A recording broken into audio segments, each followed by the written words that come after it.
Okay, so I've been saddled with the responsibility of the strength of money, of wealth and money as regarding raising our children and preparing them for the future that God has already designed for them. Okay,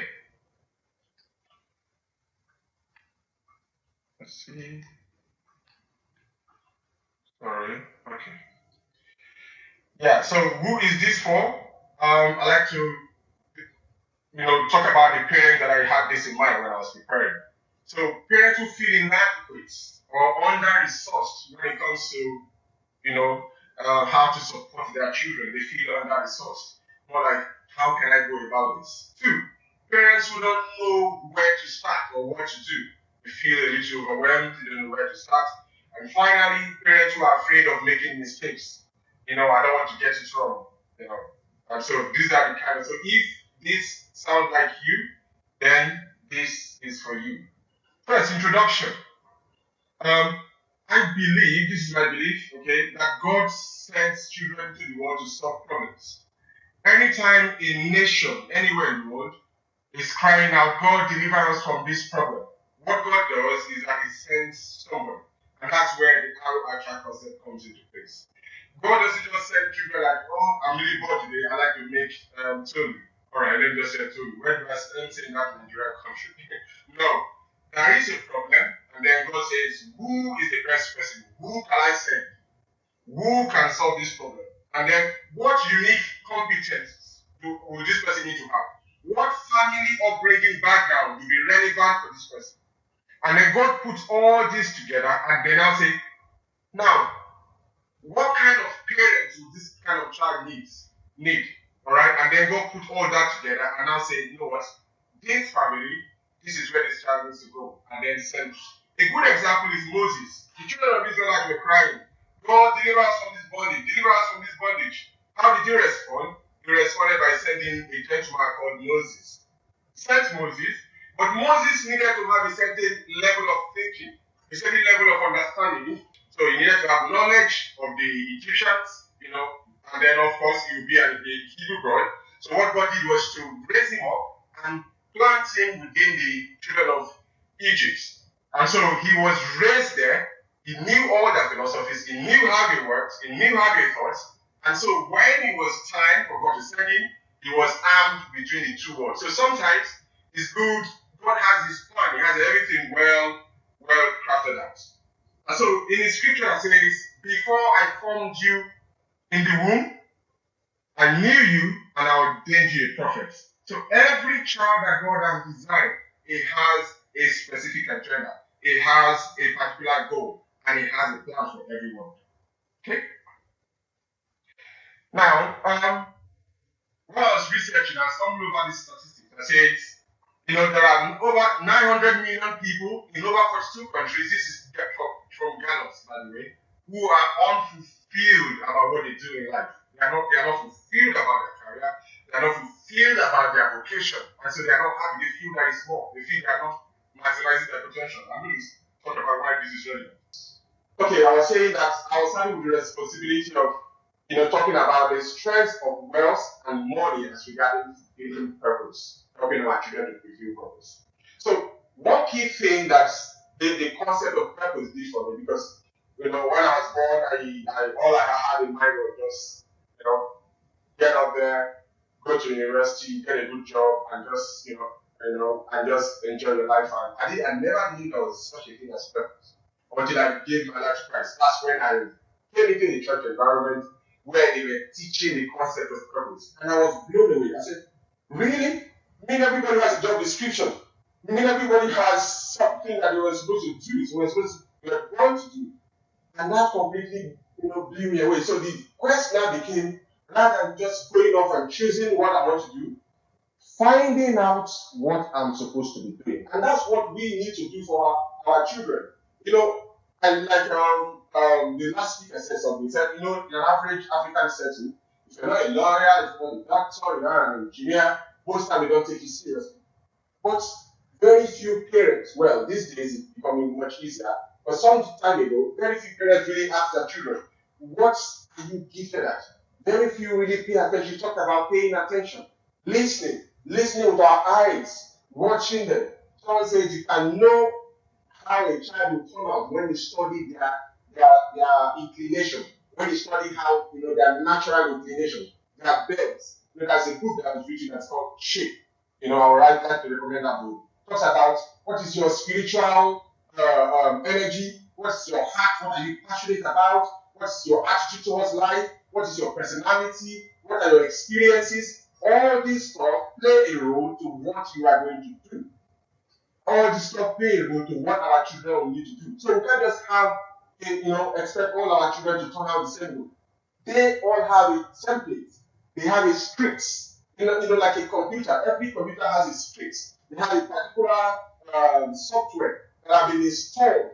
So God has a specific purpose that have been pre-installed. Remember the scripture I talked about at the beginning? Before you were formed.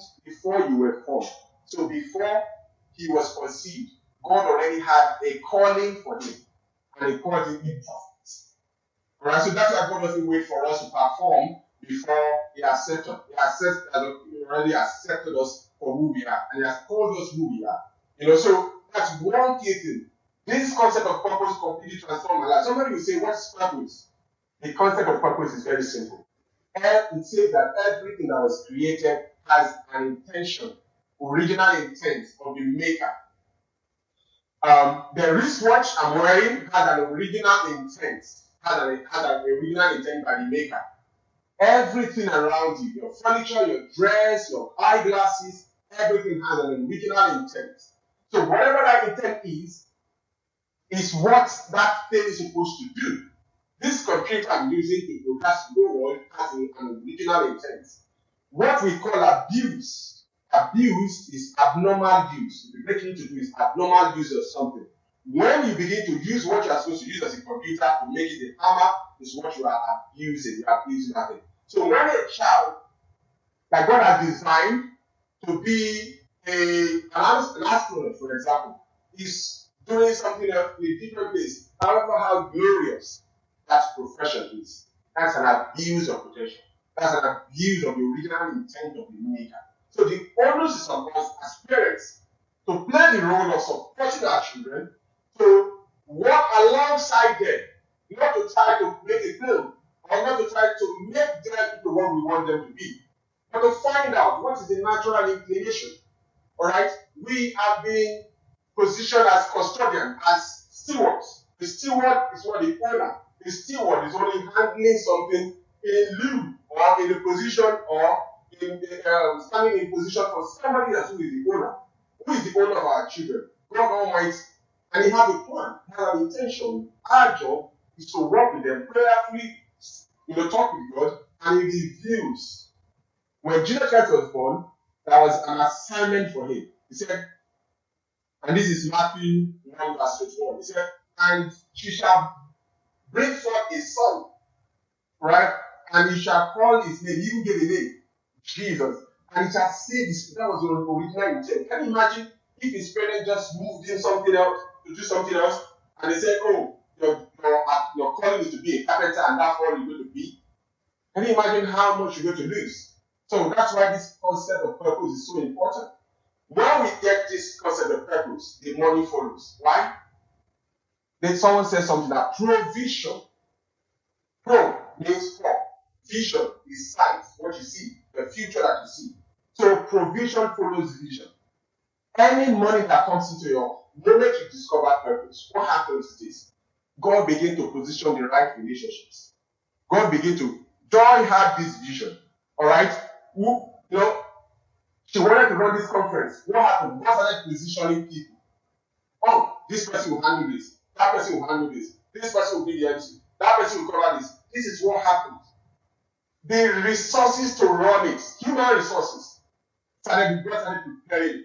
Financial resources, so a lot of people, a lot of parents struggle because they are not in the right place. Someone said if you spend time in your place of calling, it's your place of grace. Outside your place of calling is your place of disgrace. That's why a lot of people just struggle unnecessarily. It's like trying to tell a fish to climb a tree. It's not his gift. It's not his capacity.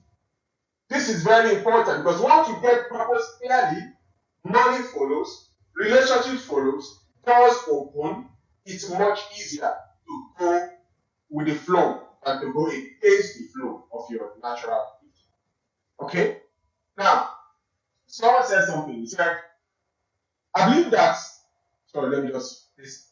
Okay, so I believe that one of the key roles we must play in our lives is to help them not just to discover, to fulfill purpose. My sister that just spoke a while ago was talking about how looking into a child and seeing the potential of a child, believing in that child can pull that child, out to live their best life, to fulfill and maximize their potential. The same way, our role is to look and say, what is the purpose of this young man that God has given to me? What is the purpose of this girl that God has given to me? And how can I stand as a custodian? Because at the end of the day, when we stand before our maker, nobody's going to ask us, how many cars did you have? How many concerts did you have? How many people did you have following you on Instagram? None of those is going to count. It's going to say, call me to be servant. Who is a servant? Someone that is doing something for people to add value. That is what a servant is. Call me to the joy of your Lord. Lord is who? Someone who owns you. Alright, so that's what God is going to be demanding of us to say. So the question is here is this. What can we do to position our children for tomorrow? What can we do as parents? Because one key thing about life is that, if we are not careful, there's a scripture in the Bible that says, I think it's Songs of Songs. It said that I'm a lady of that skill or something. It said, because I'm spending time tending my brother's fire while my own fire remains untended. Right? Sometimes you can be busy doing everything. My sister Joy was saying that, it's about being productive. Activity is not productivity. You can be busy. We're seeing you today, tomorrow. We're seeing you doing this. We're seeing you. But the yardstick which God is using to appraise what you're doing is that is he hitting the targets? Arrow archer. You don't just shoot randomly. It's purposeful, it's deliberate, it's intentional, it's precise. I like the example the last week I used. They said, a scripture in the Bible that says a group of men that are left-handed that can throw stone. That is so precise. That's precision. All right, precision of our life. That's how God does. When God wants to do anything, He chooses the people who have the calling and the strength. So, what can we do today to position that your little boy, when he smiles, the smile lights up the world? What can you do as a custodian? Are you leaving him to figure it out on his own? What are you doing financially? Benefit of purpose. What are the benefits of purpose? Okay.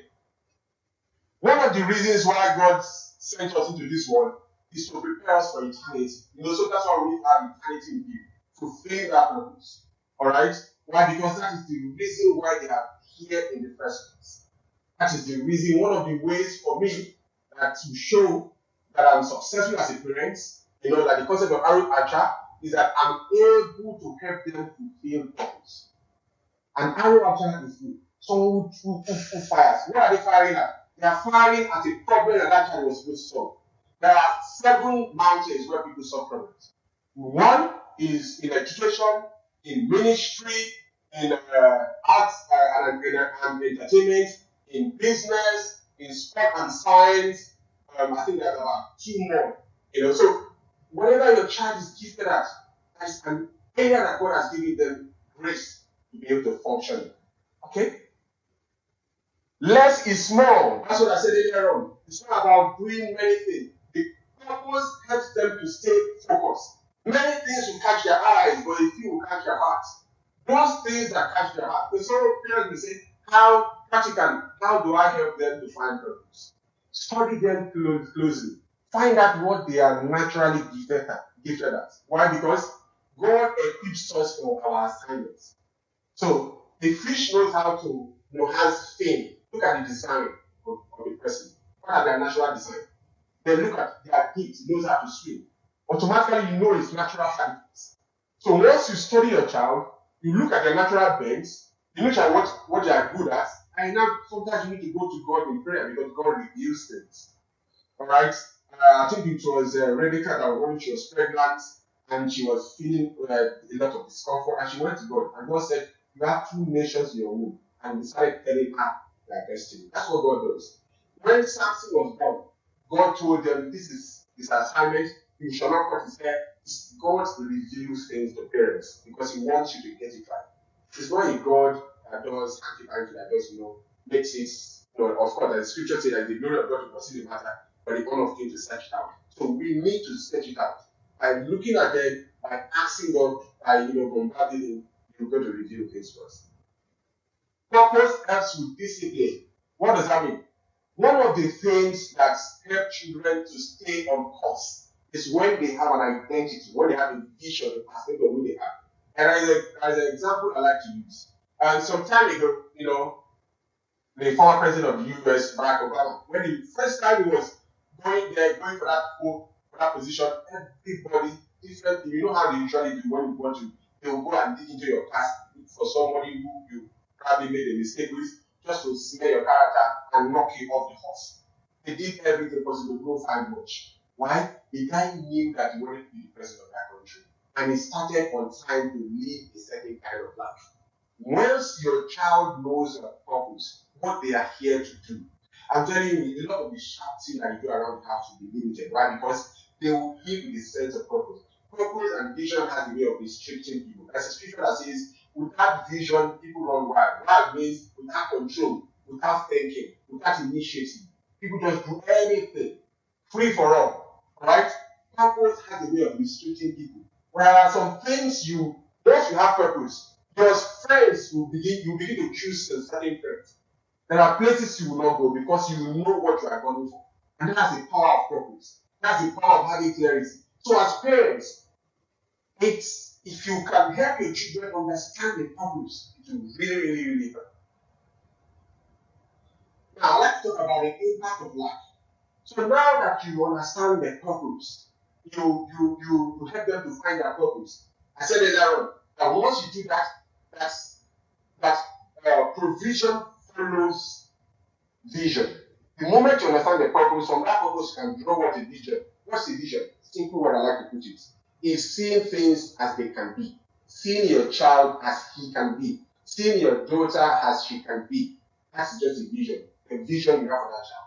So you can have a financial future vision for your child. You can say, I don't want this child to be oppressed by debts. Alright? Maybe you have credit card debts today and you are saying to yourself, I don't want this to be the same for my child. It's not enough to wish. The someone said, if wishes were horses, beggars would ride. It's you when you desire that and you are angry about it, because one thing about debt is that you have to come to that point where you say, enough is enough. Because borrowers are someone with lenders. You know one thing that gave me angry about that? If you put your money in the bank, they pay you 1% or less than 1%. But once you use credit card to borrow, sometimes 15%, sometimes 20%, sometimes more. So you are basically working for some people who are just out there and cruising around Bahamas and having a nice time.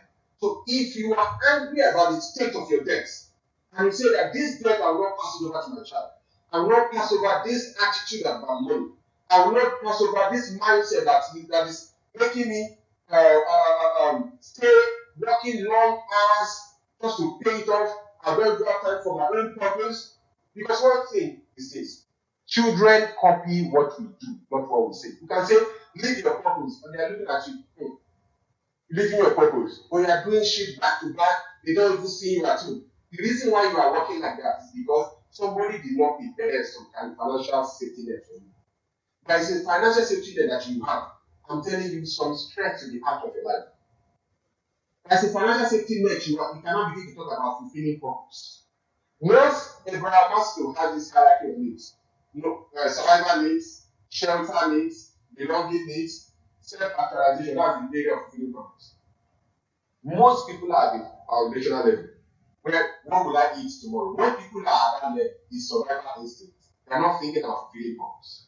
So you don't want to have children who will be at that point where all they are thinking and worrying about is what and how am I going to pay off this credit card loan?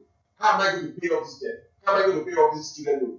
You have to decide what kind of a child do you need to raise. Are you going to raise a child that will be financially responsible, financially savvy? What are you going to leave for them. What kind of investment? That's why I said lack limits your options. There are places you want to go, you can't even go on vacation because you're always trying to moving from one place to the other. It's an excruciating life. And it's not the kind of life we should wish for our children. You can't begin to talk about having a child when your child has not been able to, is thinking about survival. When people are surviving, they are desperate. They are desperate. So, lack limits our opportunities and options. It limits the kind of school they can go. It limits the kind of people they can meet. Because see, a lot of people who are leading these countries, a lot of them were all colleagues. I was looking at the history of what was the name of our finance minister.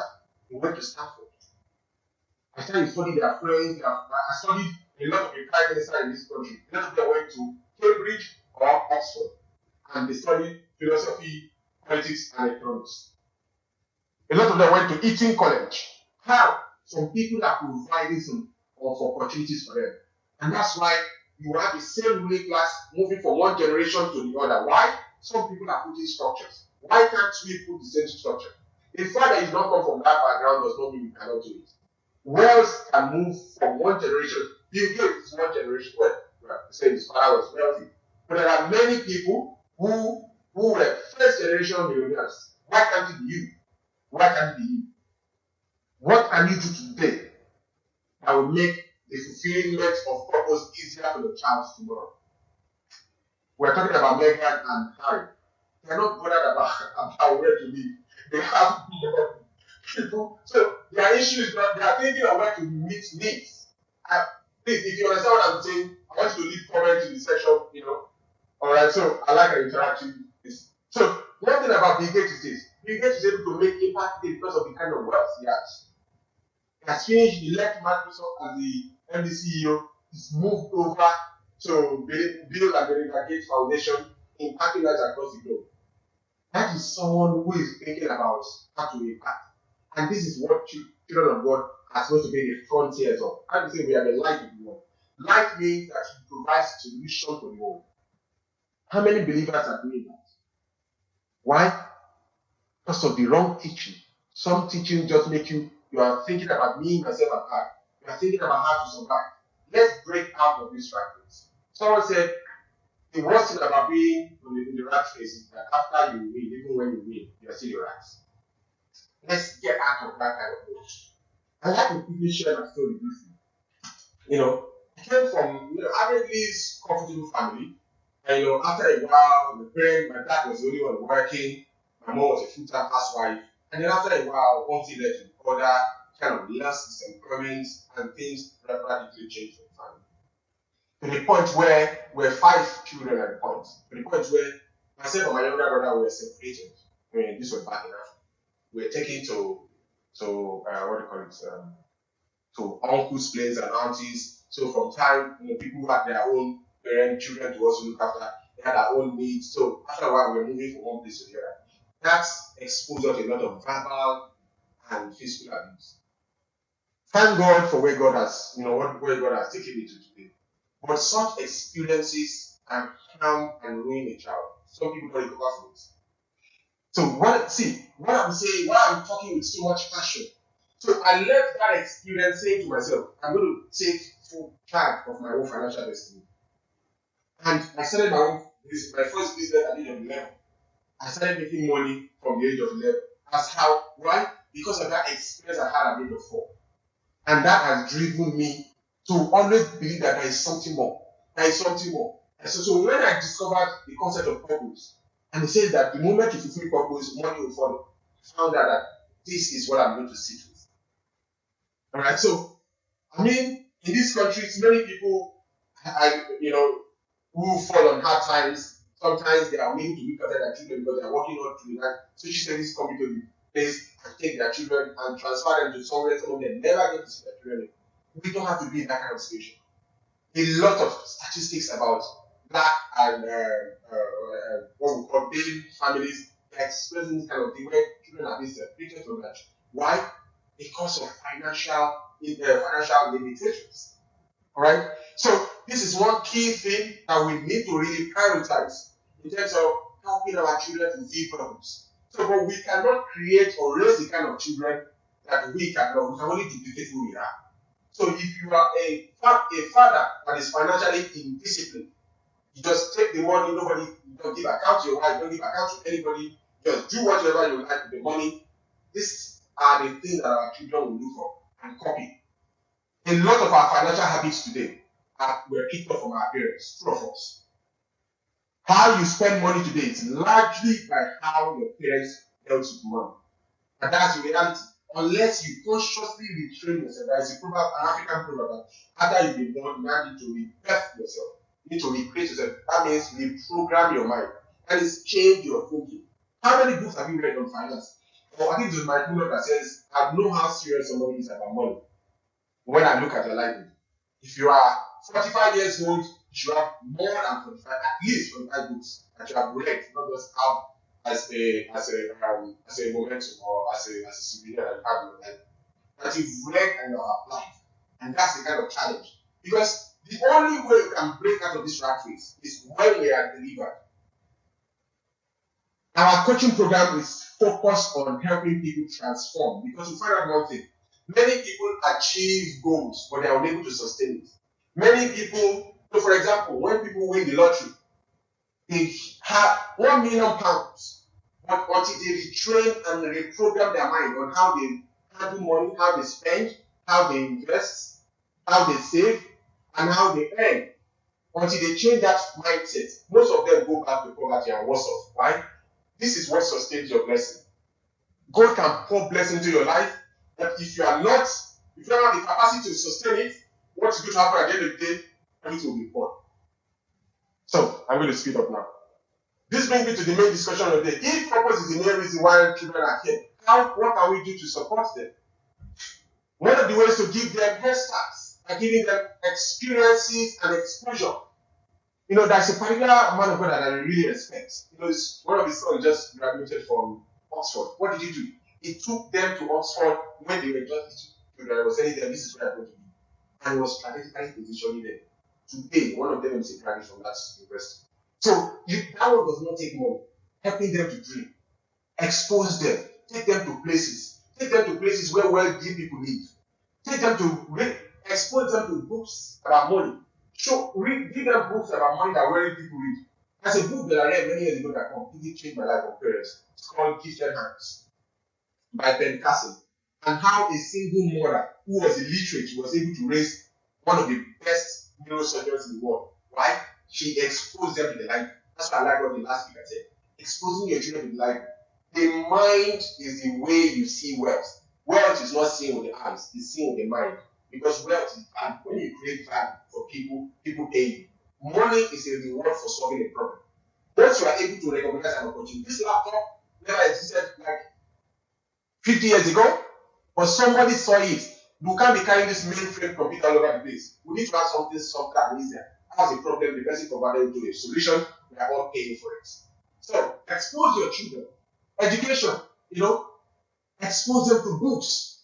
If you don't leave children, they will watch cartoon from morning to night. What are you doing? You are damaging. That is another content somebody is creating that they are paying for. Netflix is paying them, and your child is just a consumer. Why are third world countries the way they are? They think like consumers, they don't think like producers.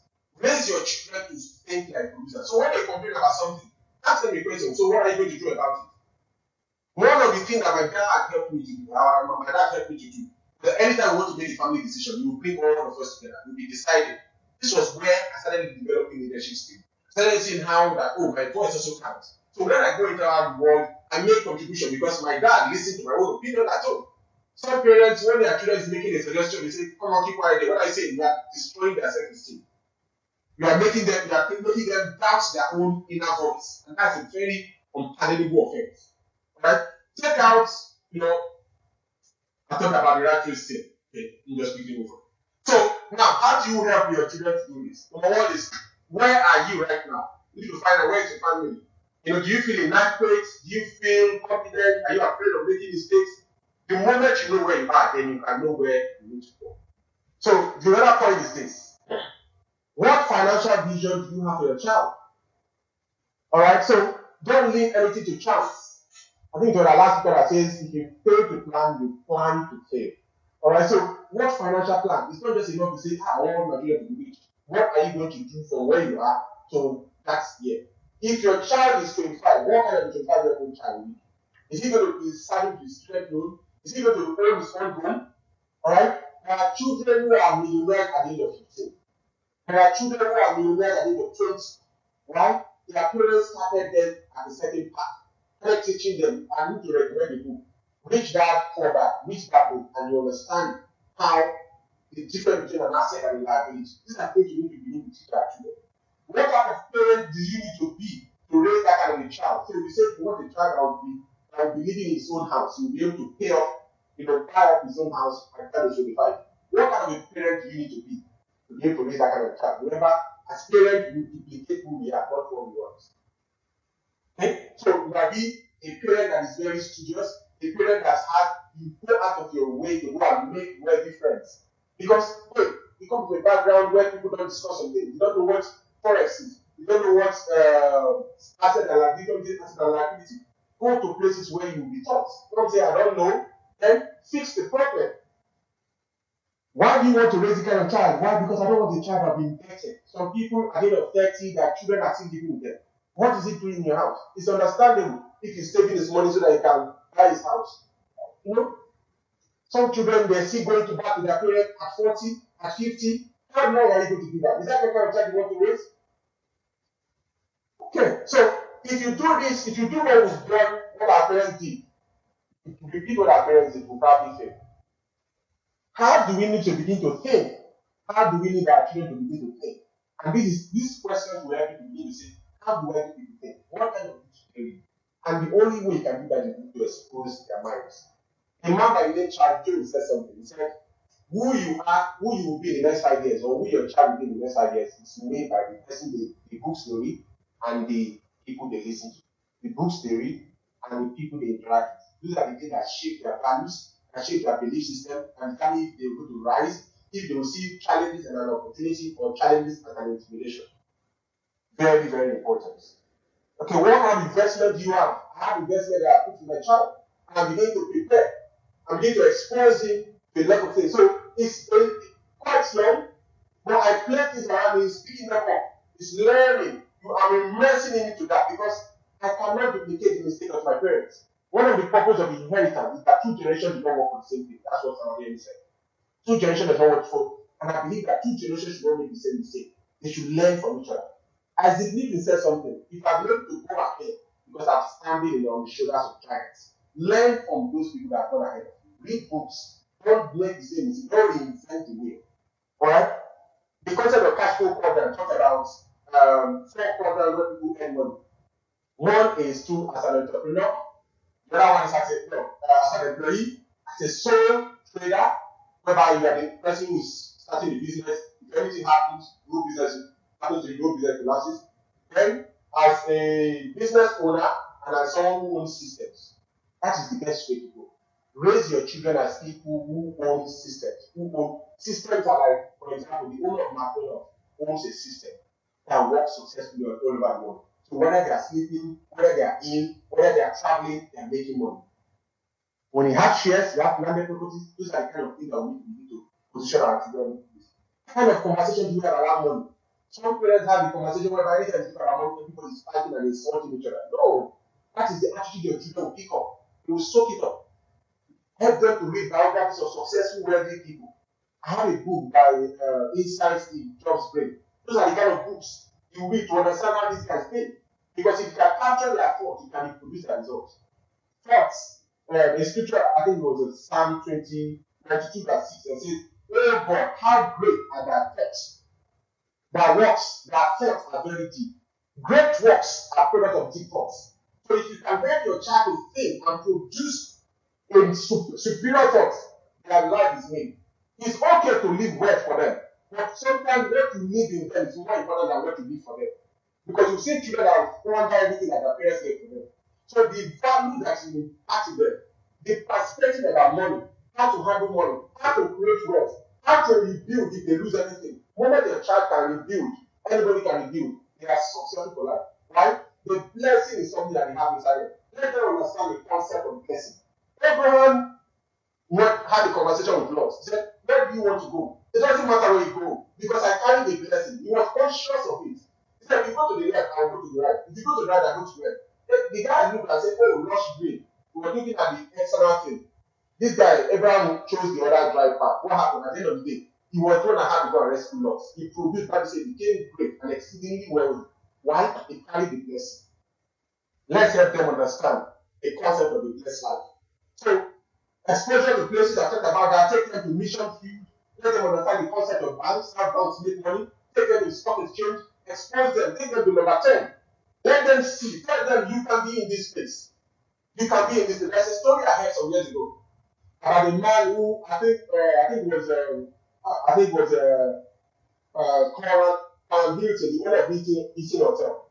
Hilton Hotel. He was saying to himself, I'm going to own this hotel. I'm going to have a different name by then. I'm going to own this hotel. He kept saying it to himself. He kept them visioning it. Whatever your mind can see and believe, you will achieve. That's what the book of Proverbs says, Proverbs 23, verse 7. It's a man thinketh in his heart, so is he. If your child can conceive them being successful and bringing that word to transform the kingdom of God, because that's the ultimate purpose of word for us believers. It's not just to have a good life, be on private jet. That is fine. God is not against a good life. But the purpose of our wealth is to transform. What agenda are you raising your child responsible to transform the globe?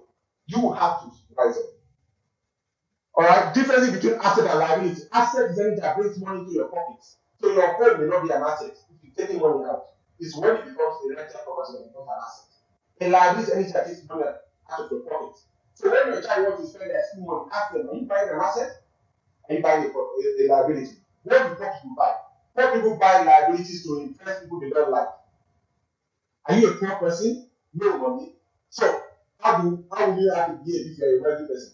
I'm going to say, let's think about a store. Go and research the store. These are the kind of conversation.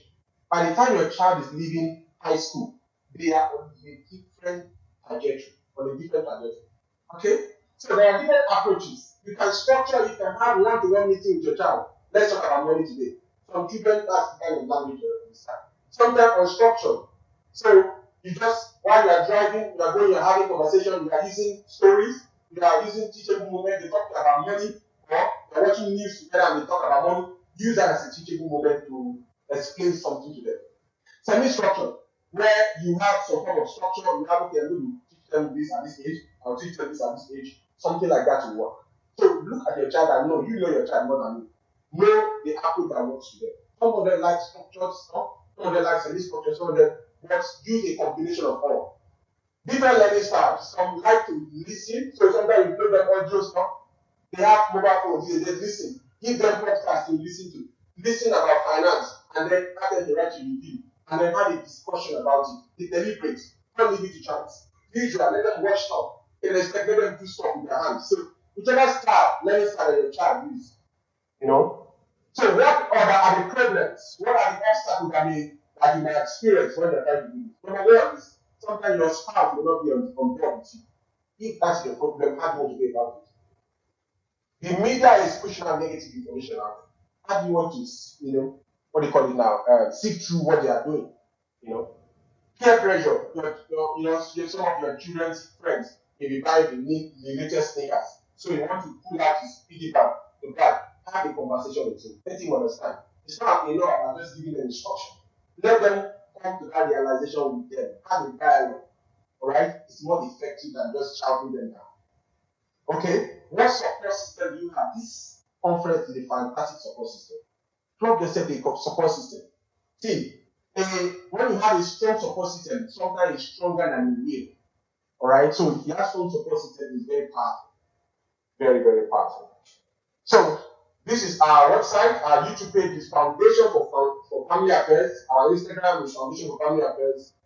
Our Facebook group, and then our website, Foundation for Family Affairs. This is where you can find me. Thank you so much. If you have any questions, I'm happy to